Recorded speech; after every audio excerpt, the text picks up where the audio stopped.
Começa agora a Academia Espiritual. A Palavra de Deus fortalecendo a musculatura da nossa alma. Comunicando, Padre Júnior Pereira. Louvado seja nosso Senhor Jesus Cristo, para sempre seja louvado.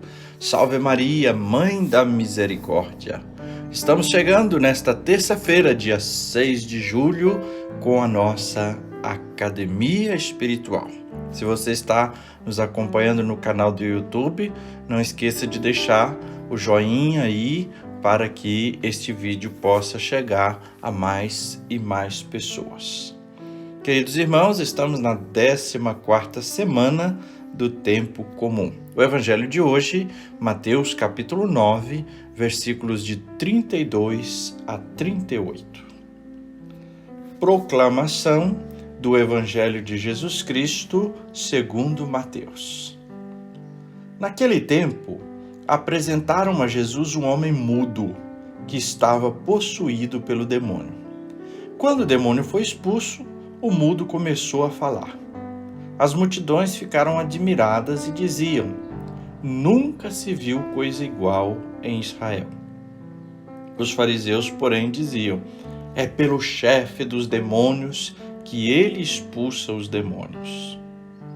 Jesus percorria todas as cidades e povoados, ensinando em suas sinagogas, pregando o evangelho do reino e curando todo tipo de doença e enfermidade.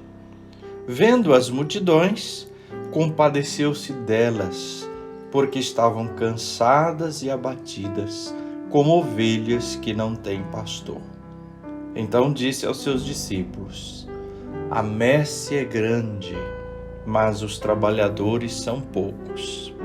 Pedi, pois, ao dono da messe que envie trabalhadores para a sua colheita.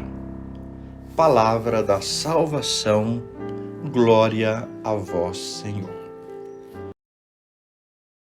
Queridos irmãos, queridas irmãs, encontramos no evangelho de hoje o episódio da cura de um mudo possuído pelo demônio. Então Jesus traz uma cura e uma libertação. Uma cura física, mas que é, sobretudo, libertação. Porque, segundo dá a entender, era justamente o fato desse demônio possuir esse homem que o fez ficar mudo. E aí a gente pode, além da realidade do fato, fazer uma leitura espiritual também, né? A ação do mal que vai dominando a nossa vida pode nos impedir de falar com qualidade, de falar de verdade, porque ficamos presos ao projeto do mal. Bom, diante desta cura, nós encontramos duas reações. Jesus é a mão de Deus que se manifesta para os homens. E esta mão de Deus manifestada em Jesus provoca, então, conforme o Evangelho nos mostra, duas reações.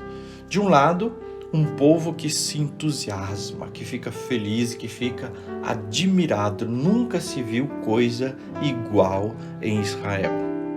Mas de outro lado, nós temos os fariseus, presos nos seus esquemas, na sua lógica, na sua ideia, que preferem caluniar Jesus e dizer que ele faz isso em conluio com o demônio. Também nós podemos nos colocar frente a Jesus, acolhendo com admiração e alegria a sua manifestação, ou distorcendo e não querendo acolhê-lo, aceitá-lo. Aí você vai dizer assim: tá, mas é muito difícil alguém em sã consciência cristão dizer que não acolhe Jesus. Mas pode não fazê-lo com palavras, mas sim com atos, com vivência. Percebemos a sensibilidade dessas pessoas e com essa sensibilidade elas estão dispostas para acolher Jesus. De fato, Jesus se manifesta com poder e glória, mas não dentro de um esquema. Então tem que haver abertura no coração para acolher Jesus, para dar espaço à fé. E esses milagres de Jesus se tornam portas. Eles não são o essencial, eles são portas para que a gente adentre no mistério de Jesus. Eles apontam de verdade para o novo, para o extraordinário, para a vida divina a que somos chamados. Vemos a ação misericordiosa de Jesus. Essa ação misericordiosa de Jesus é de atenção, de cuidado, de sensibilidade às necessidades, ao mesmo tempo que causava inveja e ciúmes. Mas Jesus vê além, vê as necessidades, as dores, as angústias. Tanto é que no final ele vai chamar os discípulos a pedir ao Pai mais trabalhadores para a messe. Os fariseus, ao contrário, mostravam-se incapazes de acolher a misericórdia e a compaixão que Jesus manifestava. Então, nenhum milagre, nada grandioso que fosse feito não iria convencê-los. E de fato não convenceu. Nada que Jesus fez, nenhum milagre, nenhuma pregação, nada foi capaz de convencê-los. Porque não há o que fazer para quem não quer crer, para quem não tem uma abertura. Uma coisa é você estar se abrindo no caminho da fé. Outra coisa é realmente não querer, estar fechado e paralisado ali. Jesus convida os discípulos, no finalzinho do Evangelho, para perceber que existe muito o que fazer para que o reino de Deus seja anunciado, seja experimentado concretamente na vida das pessoas. E Jesus, que passou 3 anos no nosso meio, não daria conta de chegar e atingir pessoalmente cada coração, cada pessoa. Jesus escolhe os discípulos, mas nem eles dariam conta. Então, Jesus alarga os horizontes da missão do reino, convidando-os para rezar, pedindo ao Pai que envie operários para a messe. A messe é grande. Também nós devemos continuar rezando, pedindo ao Pai operários, vocações, não só vocações para o seminário, para ser padre, para ser religioso, para ser monge, mas todos os tipos de vocações para o bem da igreja, para o anúncio do reino. Infelizmente, muitas vezes, eu, você e muita gente quer cuidar mais de outras messes, a messe do nosso egoísmo, do nosso comodismo, do nosso bem-estar e etc. e tal.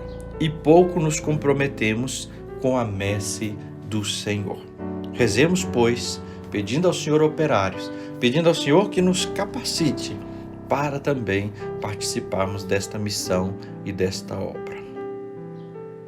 E vamos agora à nossa academia espiritual, a palavra de Deus fortalecendo a musculatura da nossa alma.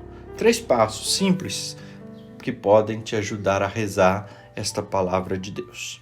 O primeiro passo é o alongamento. Se você tem o costume já e pode, acenda uma vela, invoque o Espírito Santo, peça os seus dons, a sua luz na sua vida. Faça um silêncio amoroso na presença de Deus. Também pode colocar uma música para ouvir e ajudá-lo a meditar. Segundo passo, o aquecimento. Hoje convido você a pensar: como é que eu tenho percebido a mão de Deus, os milagres de Deus no dia a dia da história e da minha vida? Eu tenho tido um olhar mais aberto, mais atento para perceber as coisas de Deus, ou eu fico fixado só nos problemas e etc. Vale a pena também hoje, se você tiver possibilidade, pegar a primeira leitura, que é justamente sobre Jacó, que encontra com Deus e luta com Deus no Val de Jaboque. E ali uma grande lição para a sua vida. Tanto que ali ele faz a experiência concreta de Deus e é transformado. Até seu nome muda de Jacó para Israel. Então vale a pena pegar a primeira leitura da liturgia, justamente no livro do Gênesis, no capítulo 32, versículos de 23 a 33. Para o treinamento, convido você a pedir a graça da misericórdia e da compaixão de Deus, para poder olhar e perceber a mão de Deus em tudo isso.